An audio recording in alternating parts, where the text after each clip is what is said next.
Саламатсыздарбы, урматтуу телекөрүүчүлөр. Өткөн жыл элибиз үчүн маанилүү жылдардан болду десек жаңылбайбыз. Ал дүйнөнүн көчмөндөрүнүн оюндарынын Кыргыз жергесинде, тактап айтканда, Ысык көлдүн боюнда өтүшү Кыргыз-Түрк Манас университетинин 20 жылдык мааракесинин алдында бул салтанатка катышып, фильм тартышы биздин жаамат үчүн сыймык болду. Дүйнөнү дүңгүрөтүп, Кыргыз Республикасынын президенти катышкан бул салтанат кыргыздардын дегеле көчмөндөрдүн башын бириктирип, биз барбыз деген бүтүмдүк жаратышты. Мына ушул кыска метраждуу даректөө фильмде көчмөндөрдүн турмушун, эли жерин, оюн зоого аркылуу ошол учурдагы элдердин маанайын, меймандостугун көрсөтүүгө аракет жасады. Эмесе ошол фильмди көрүүгө сиздерди чакырам.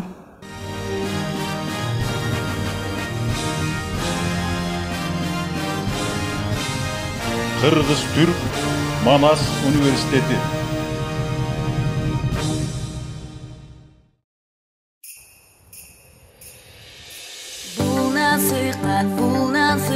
Бул насыйкат маган калган, бул насыйкат саган калган керес бабалардан, өттү насыйкат толурдун талалардан. Ай кашканы азанадын, ажалына казанасың, келген элдин тилеги бул улуу тарыхтын жоктон ысык кыйлеби бул.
Keremet Masakkev. Masakkev ulan.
Синий. Жукомалиев. И сравнивает счет.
Доордун мыкты комузчусу, аткаруучусу Токтогул Муса калык боогачы баштаган улуу көчтүн кенжеси Нурак Абдрахманов жаш муундарга эбегейсиз чоң мурас калтырды десек жаңылбайбыз. Ал кыргыз элинин музыкалык өнөрүнүн аспаптарын жасоо жана аны ойной билүү эле. Бүгүн кайсы үйгө барбаңыз Нурак атабыз чапкан комузду, жасаган чопочоор кыл-кыягын көрө аласыз. Ал эми акыркы сапар алдында кетээринде Юлия Рудская менен тартылган клибинен улам. Аткаруучулук, обончулук өнөрү да бизге өрнөк катары деп айткым келет. Мына ушул нерсени башка улуттардын аспаптарына салыштырган Кыргыз-Түркмөнстан университетинин бүтүрүүчүсү Бегимай Бекматованын улуу дөөлөттөр тасмасы сиздердин назарыңыздарда.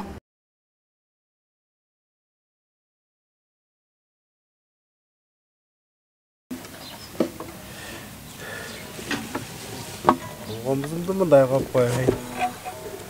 Кана экөөбүз эмне милдет аткарабыз. Сары жибекөй чертип беребиз деп аттың беле? Кана кандай күйлөнөт?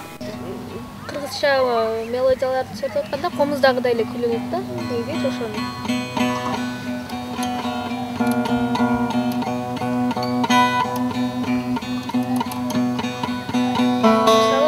Сары көйгөйдү чертип көрсөк.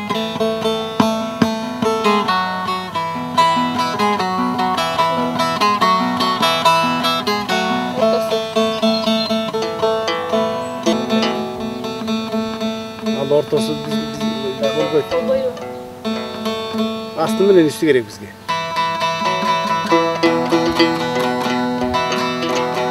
Кана эми чертип көрөм.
Türk kardeşlerinin bu asbabına bizden gülüyoruz. Kelет eкен de görse. Bu asbaptın çoğu жайынан kep salып бере аласың ба? Бул аспап негизи башында копуз деп аталып экен да. Кийин болсо баглама деген ат берилиптир. Бугачы. Баглама деген эмнени түшүндүрөт экен? Баглама деген бул 16-кылымга чейин аталышы башка болчу. Анан кийин баягы бунун башында мындай перделери, булар перде деп аталат да. Перделери жок экен. Кийин 17-кылымга келгенде ушунун перделери кошо пайда болуптур да. Ошондон улам бул мындай байланып жасалды деген сыяктуу болуп, мындай баглама деген ат берилип калыптыр. Бул баглама деп аталып кетишин дагы бир себеби баягы 17-кылымга келгенде копуз деген ат, копузду черткен адамдар каралоо башталыптыр да. Күнөө катары саналып калыптыр. Ошондо копуз дебей булар тергеп баглама деген атка дагы мындай айланып кетиптир да. Ошондо да. Бөлүктөрдүн аталышы кандай болуп айтылат экен?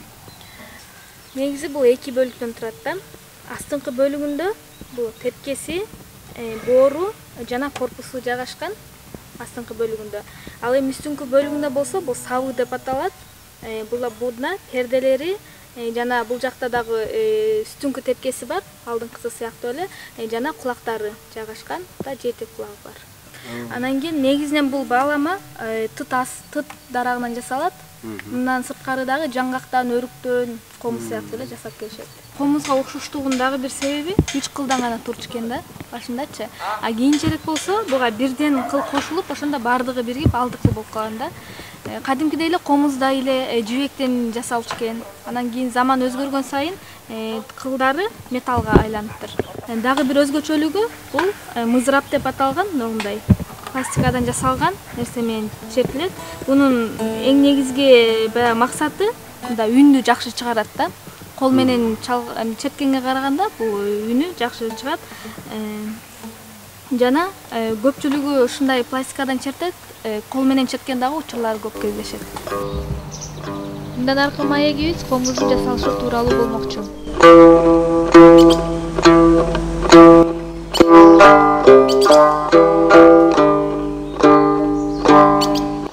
Komuzdu жасаш үчүн жыгачты тандаш керек. Жыгач эми комузга көп эле жыгач пайдаланылат. Бирок ошонун үчүнөн өтө мындай үнү шаңдуу чыкканы өрүк жыгач болуп эсептелет. Өрүк жыгачын мен жыгачтын хрустали деп коем. Анткени ушундай чың ага жарактын жарагы болоттун болоту өтөт да. Жөнөкөй темир бач менен майтарылып калат. Анан ошон үчүн илгерки жакшы комуздардын баары өрүктөн болгон. Карамолдо, Ыбыраятаныкы, Шекербекки, Болуштуку баарыныкы өрүктөн да. Ошон үчүн негизинен биз өрүктөн, мен балдарым менен өрүктөн Анан комустун чанагына жарактысын өзүнчө, мойнуна жарактысын өзүнчө дайындап, анан дөңгөчтү ортосунан жара бөлүш керек. Анан жара бөлгөндөн кийин анан комуздун үлгүсүн салып туруп, чийип туруп, анан кийин комустун домоосун келтиребиз да, мындай. Жалпы сөлөкөтүн, чанагынын формасын.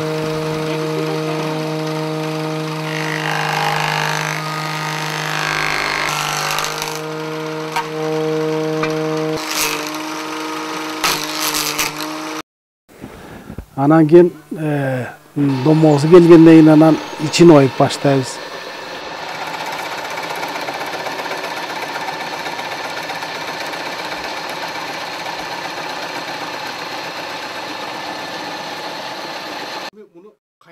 Анан ичин ойгондон кийин анан жанагы кайнатабыз. Анан кайнаганда ошол жарылып кетүү коркунучу азаят да анда. Анан ызык кайнап турган суудан дароо суруп алганда жыгач бачым какшыйт, ичиндеги ысык суунун баарын буулантып жибергенге шарт түшөт. Ошон үчүн ичинен жыгачтын ичинде сакталган ызык ичинен баштап бууну сыртка түрткөн үчүн сырты жарылбай, анан жанагынтип чанагын кайнаткандан кийин атайын көлөкө жайга, ысык жайга сактайбыз. Эң кеминде 1 жыл жатыш керек комуз. Анан 1 жылдын ичинде баягы кургап, кагайып, жарылбай турган абалга келет. Анан алып чыгып алгандан кийин комуздун чанагын ийне жеткире баягы сыртын түздөп, анан ичин оюп, анан баарын жакшынакай кылып, анан моюн орнотууга чейин даярдалат да. Анан моюнун өзүнчө даярдайбыз. Анан моюнун атайын ыкмы менен чанакка бириктиребиз. Анан комуздун сөлөкөтү пайда болот да. Анан ага Оңусуп көлдүн карагайынан капкак тилип ошондон чаптайбыз. Анткени ысып көлдүн карагай ошо көлдүн касиети менен ушундай бир бутагы аз музыкалык табыш берүүгө ошончолук бир ыңгайлуу, серпилиштиги күчтүү жыгач болот.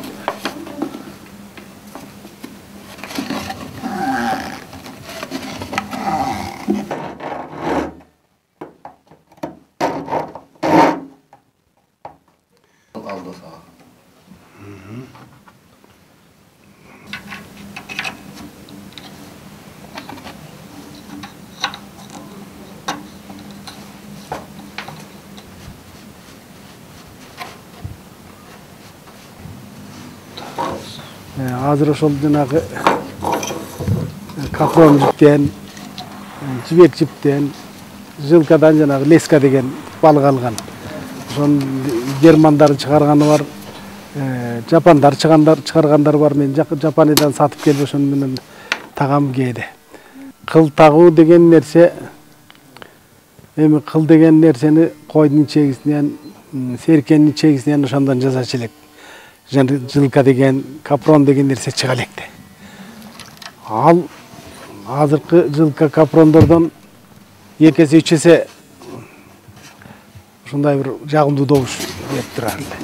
Анан мына кыймылдап туруш керек капка мындай. Анан кийин тешик болгондо жакшыраак кыймылдайт. Комуздун капкага термелип турушуна бул тешик жардам берет.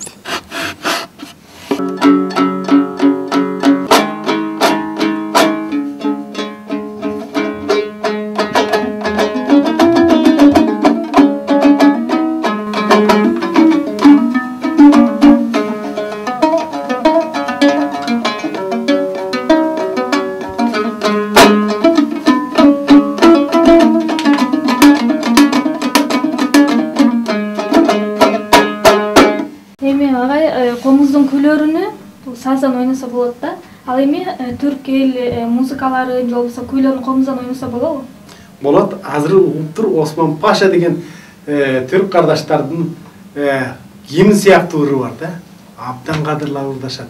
Ошолорду мен Түркияга көп жолу ырдап бардым, ошону ырдап берейин.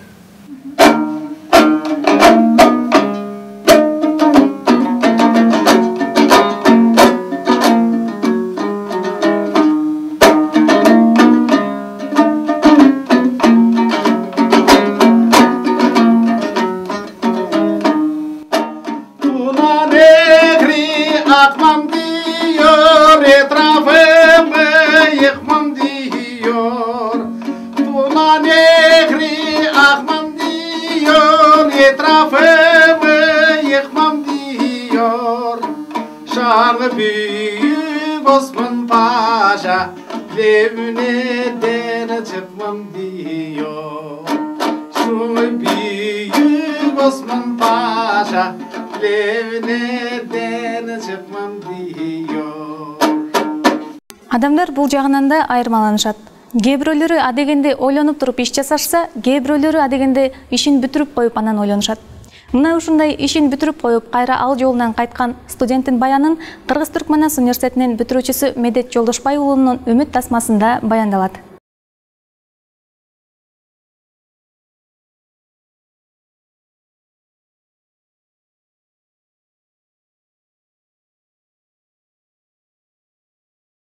Мына достор, көптөн көп күткөн бүгүнкү биздин алтындай болгон күнүбүз дагы келип жетти.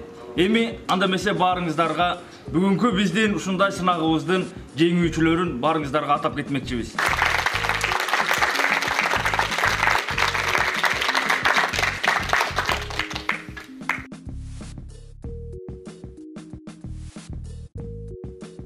Ал эми баарыбыз жанатан бери күтүп отурган, чыдамсыздык менен күтүп отурган биздин эң туура деп табылган биринчи орунга албетте ким? Аны мен азыр сиздерге айтам. Биринчи орунга болсо биздин сыймыктуу, эң татыктуу деп табылган Медер Эрмеков болду. Кел анда эмесе, мен бир тост сүйлөп коеюн бе достор. Сүйлө. Достор, эми биз билебиз баарыбыз эле. Медер аябай тырышчаак балдардан. Туурабы? Ушундай деңгээлге өзүнүн аракеттери менен жетип атат. Анда эмесе Медер сага айтарым эмне? Барган жериңде Кыргызстанды унутпай, Кыргызстандын атын чыгаргыдай бол. Жана бизди досторубузду, мекениңди, үй бүлөңдү унутпагандай бол, макулбу? Унутпайм наган. Алло, апа. Кандайсыз? Жакшысызбы? Жакшы эле, жакшы. Мындай кеч убакта чалчы эмес элеңиз го? Чыгыла эле? Ой, балам тынччылык эмес. Атаң начарлап баратат. Я. Келбесең болбойт го, балам.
Адамдар эмгегине жараша чөгүп да кетет, учуп да кетет. Ал эми ар дайым бирдей болуу бул адамдын улуу сапаттарынын бири. Барга көппөй, жокко чөкпөй, ар дайым жөнөкөй жана кичипейил болуп, адамдын асыл сапаттарыбыздан ажырабайлы деген жакшы каалоо менен бүгүнкү берүүнү жыйынтыктайм. Кийинки берүүлөрдөн жүз көрүшкөнчө.